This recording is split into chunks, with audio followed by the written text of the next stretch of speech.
بيبدأ فيلمنا بتين اللي بتحلم وهي صغيرة لما أبوها كان ملبوس بروح شريرة، وكانت عايزة تنتقم منه، فكان راح يقتل نفسه علشان يخلص منها. فبنته كانت بتحاول إن هي تمنعه، بس الروح كانت مسيطرة عليه، فقتل نفسه وبعدها ولع في نفسه. وتان النار كانت هتقع عليها فاتلسعت منها، وإيديها لحد دلوقتي معلمة مكان اللسعة، علشان كده عمرها ما نسيت الحادثة دي. بعدها بتوصل لبيت الطلبة اللي هي هتقعد فيه، ومن أول ما وصلت وهي مش مرتاحة للمكان ولا للي شغالين فيه، وكانت بتتخيل الشبح معاها. فلما دخلت أوضتها اتعرفت على بنتين اسمهم فاي وإستا، بس كانوا بيحذروها من المكان وكانوا بيبصلها بصات غريبة. بعدها لقيت صورة في الأوضة لمجموعة صحاب، ومكتوبة على ظهرها إن هي بتكرههم. فهي ما كانتش عارفة مين اللي في الصورة دول، ومين اللي بتكرههم وبتكرههم ليه. وهي قاعدة بتفكر، الصورة وقعت منها تحت السرير، ولما نزلت علشان تجيبها شافت شبح، فده اللي خلاها تخاف وتتخض. ولما قامت علشان تبص عليه لقيته اختفى. وبعدها بنروح لإستا اللي وهي قاعدة بتسمع صوت، ولما بتبص ناحية الصوت بتشوف نفسها وهي بتقتل نفسها بإزازة. وتاني يوم لما اتجمعوا تان سألتهم، مش بتحسوا ان في حاجة غريبة بتحصل هنا؟ انا من ساعة ما جيت هنا وانا حاسة ان في حاجة غريبة في المكان. قالوا لها بصي، السنة اللي فاتت في 2 من زمايلنا اختفوا، ومحدش يعرف هما فين ولا اختفوا راحوا فين. واول واحدة اختفت هي أروم، ابوها جه خدها ومن يومها اختفوا. وتاني واحد زميلنا لوكي برضو اختفى، وفي ناس بتعتقد ان هو انتحر. فهي سألتهم، طيب هما بيعتقدوا ان هو انتحر ليه؟ فقالوا لها ان هما لقيوا في دولابه رسالة بخط ايده ان هو هينتحر. بس الغريب ان هو حتى لو انتحر، فين جثته؟ هما ملاقيوهاش لحد دلوقتي. بعدها خلصوا الكلام وراحت علشان تستحمى، وكانت سمع أصوات معاها في الحمام، ولما بصت ما لقيتش حاجة، بس الشبح كان معاها فعلا. بس هي من خوفها بتجري بسرعة وتخرج من الحمام. بعدها بيجي دور فاي اللي بتكون قاعدة بتسمع الراديو، وفجأة بتلاقي إن في صوت جالها من الراديو وبيقول لها إن هو عايز دم كتير علشان التعويذة تشتغل.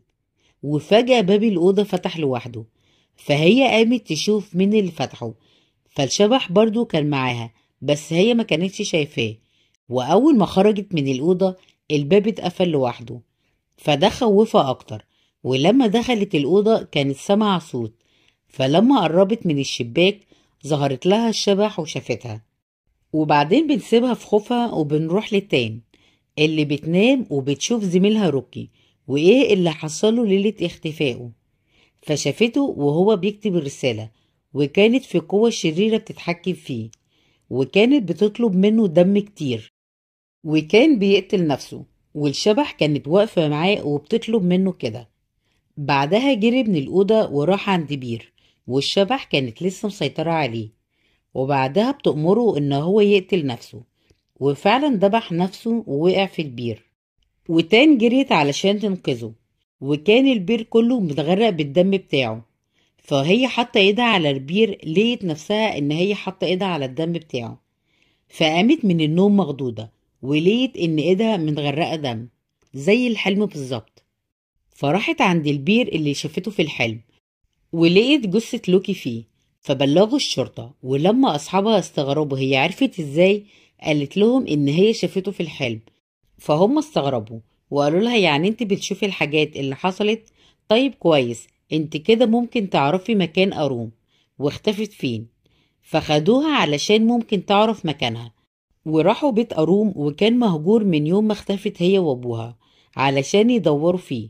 وهي بتدور ظهر لها الشبح، فالشبح كسر الإزاز وعورها علشان ياخد منها دم كتير، بس أصحابها جم وأنقذوها وعالجوها بسرعة. بعدها دخلوا البيت وكانوا بيدوروا على أي حاجة توصلهم ليها، فهي سابتهم ودخلت تدور. وفجأة حضر عليها الشبح وشافت ليلة اختفاء أروم، وشافت الشبح ماشي. ولما مشيت وراه دخلت أوضة أروم، والسرير اتحرك لوحده. فقعدت على الأرض وفجأة ظهر دخان وخرج منه كتاب وكانت بتقول التعويذة، وكان لازمها 5 مذنبين لازم تاخد دمهم.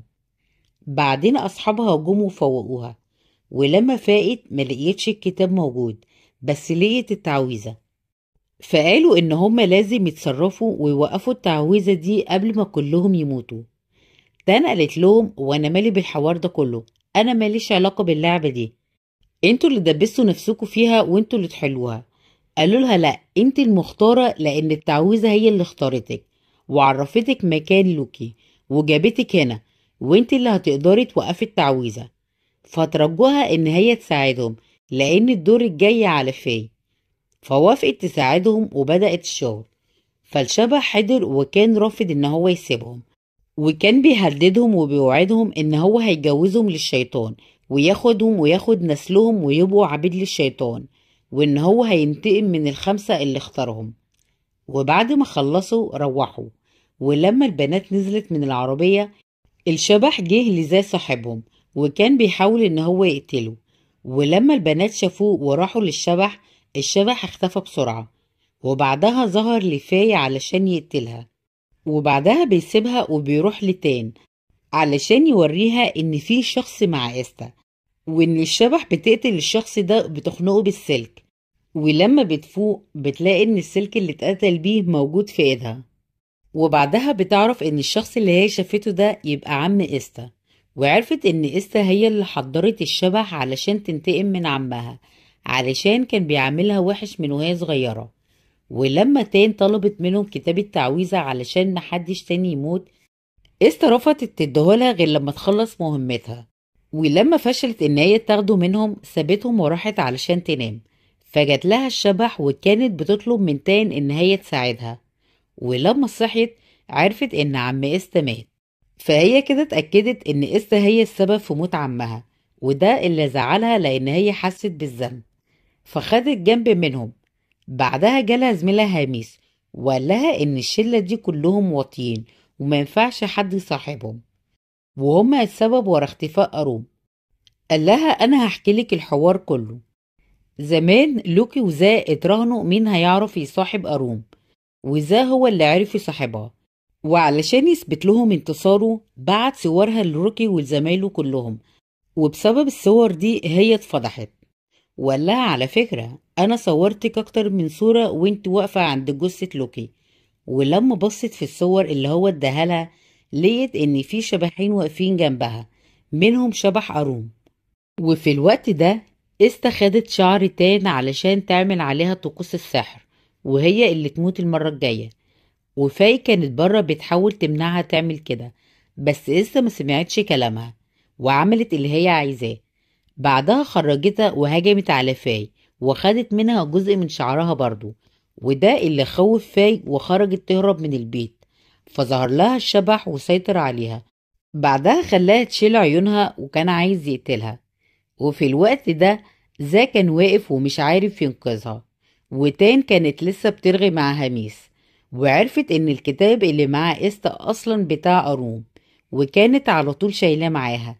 فقالت يبقى اكيد استا هي اللي خدته منها. وفجأة وهما بيتكلموا حضر عليها الشبح علشان ينقلها لمكان تاني.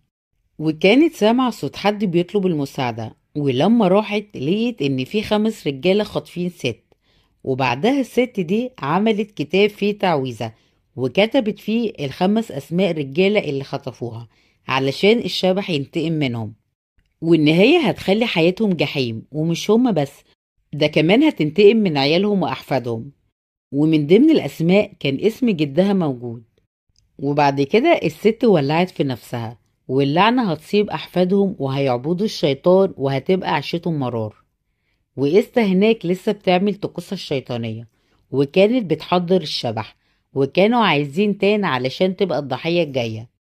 وتان ومهيس راحوا بيت إستا علشان يجيبوا الكتاب، وهو دخل يدور عليه. وتان وهي واقفة الشبح جات لها وكانت بتحاول إن هي تسيطر عليها، بس فشلت. وتان حست بوجودها. ولما مهيس رجع لها قالت له إن الشبح هنا.